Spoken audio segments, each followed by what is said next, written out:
ये आकाशवाणी रेपुर है। छत्तीसगढ़ी समाचार बुलेटिन के संग शुभा मिश्रा के जय जोहार। अब सुनो आज के प्रमुख समाचार। विधानसभा में आज राज्यपाल के अभिभाषण में धन्यवाद प्रस्ताव पर चर्चा हुई शुरू। छत्तीसगढ़ विधानसभा में बजट सत्र के तीसरा दिन आज प्रदेश में नशीला पदार्थ के अवैध बिक्री के गुंजेश मामला और कांकेर जिला में आज माओवादी कमांडर मल्लेश हा पुलिस के आगू करीन आत्मसमर्पण। अब समाचार विस्तार ले। छत्तीसगढ़ विधानसभा में बजट सत्र के तीसरा दिन आज प्रदेश में नशीला पदार्थ के अवैध बिक्री के मामला गुंजिस। भाजपा विधायक अजय चंद्राकर और धर्मलाल कौशिक ध्यान खींचत सूचना के जरिया ले ए मामला उठाइन। सदस्य मन आरोप लगाइन कि प्रदेश में नशीला पदार्थ के अवैध बिक्री के कारण सरलग अपराध बढ़त है और प्रशासन एला रोके में विफल रहे है। जवाब में गृहमंत्री विजय शर्मा सदस्य मन के आरोप ला निराधार बताते हुए कहीन कि शासन प्रशासन डहर ले नशीला पदार्थ के बिक्री पर लगातार कार्यवाही करे जाथे। रायपुर में एक आरक्षक ऊपर घलो कार्यवाही हुई है। एकर पहली प्रश्नकाल के दौरान नेता प्रतिपक्ष डॉक्टर चरणदास महंत सक्ती जिला में सीवेज ट्रीटमेंट प्लांट के निर्माण के मामला उठाई और गलत जानकारी देने वाला अधिकारी मन के खिलाफ कार्रवाई के मांग करीन। एमा लोक स्वास्थ्य यांत्रिकी मंत्री अरुण साव कहीन कि यदि विभाग डहर ले एनजीटी ला गलत जवाब देगी त एकर जांच करा के कार्रवाई करे जाही। इसने बालोद जिला के कांग्रेस विधायक संगीता सिन्हा अपन निर्वाचन क्षेत्र में जल जीवन मिशन के तहत करे जावत काम ला लेके सवाल पूछी। उन्होंने कहीन कि ओखर क्षेत्र के 111 गांव में पाइपलाइन के जरिया ले पेयजल के आपूर्ति नहीं हो पावत है। जवाब में लोक स्वास्थ्य यांत्रिकी मंत्री अरुण साव बताइन कि 111 गांव मन में जल जीवन मिशन के काम ला पूरा कर ले गए है और सबो जगह नियमित रूप ले पेयजल के आपूर्ति होवत है। उन्हें सदन में आज विधायक अजय चंद्राकर स्विगी, जोमेटो, ब्लिंकिट, रैपिडो जैसन ऑनलाइन सर्विस में काम करत गिग वर्कर और उखड़ सुरक्षा के मामला उठाइन। श्री चंद्राकर कहीन कि प्रदेश में इसने कतकोन कंपनी काम करत है और एमा कतकोन गिग वर्कर काम में है। जवाब में उद्योग मंत्री लखनलाल देवांगन बताइन कि प्रदेश में श्रम विभाग में अवैया स्विगी, जोमेटो, ब्लिंकिट, रैपिडो जैसन कंपनी पंजीकृत नहीं है। उमनहा गिग वर्कर के संख्या के बारे में विभाग तीर जानकारी उपलब्ध नहीं होए के बात कहीन।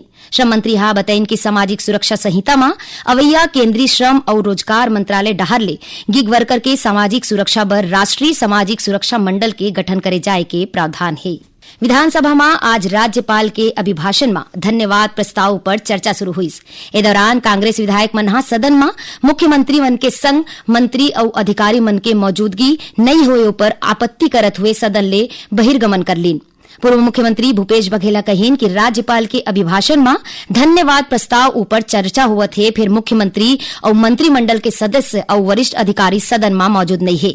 एक बाद मुख्यमंत्री विष्णुदेव साय, संसदीय कार्य मंत्री केदार कश्यप और आने मंत्री सदन में पहुंचिन।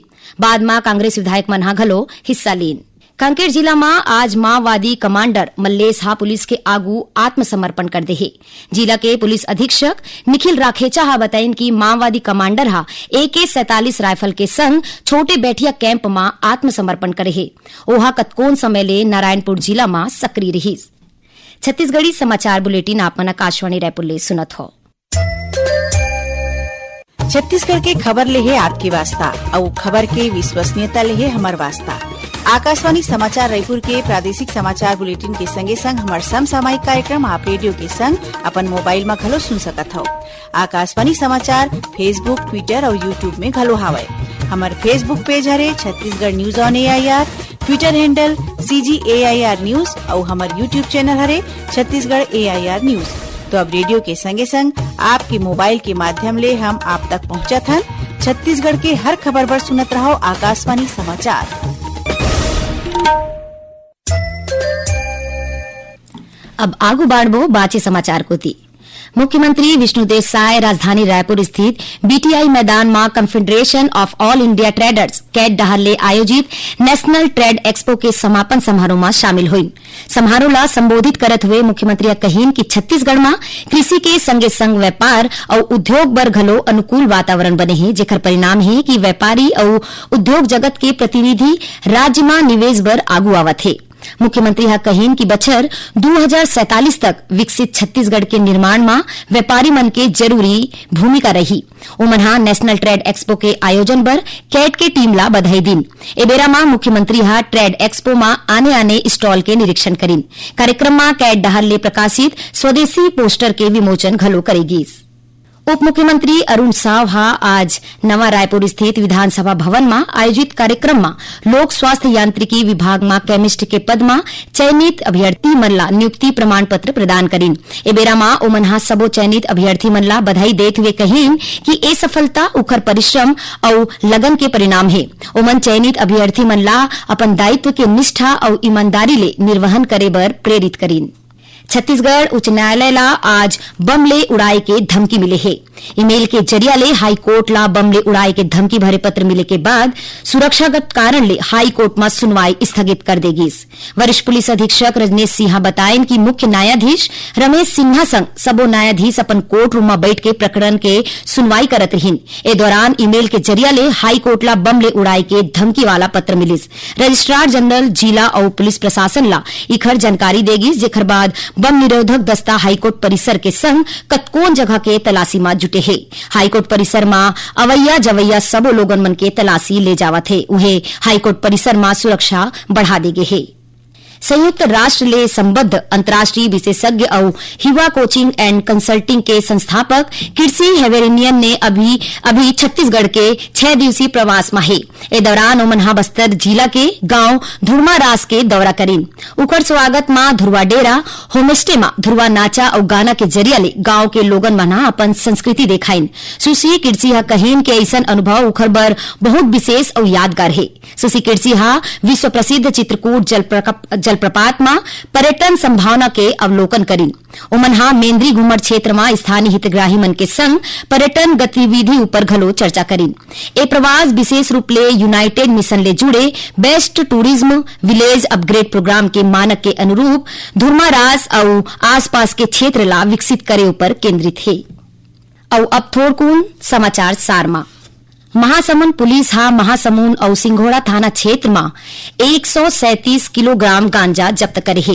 गांजा के कीमत 68 लाख रुपया बताए गए है। ए मामला में एक माई लोगिन के संग 8 आने आरोपी मल्ला गिरफ्तार करे गए है।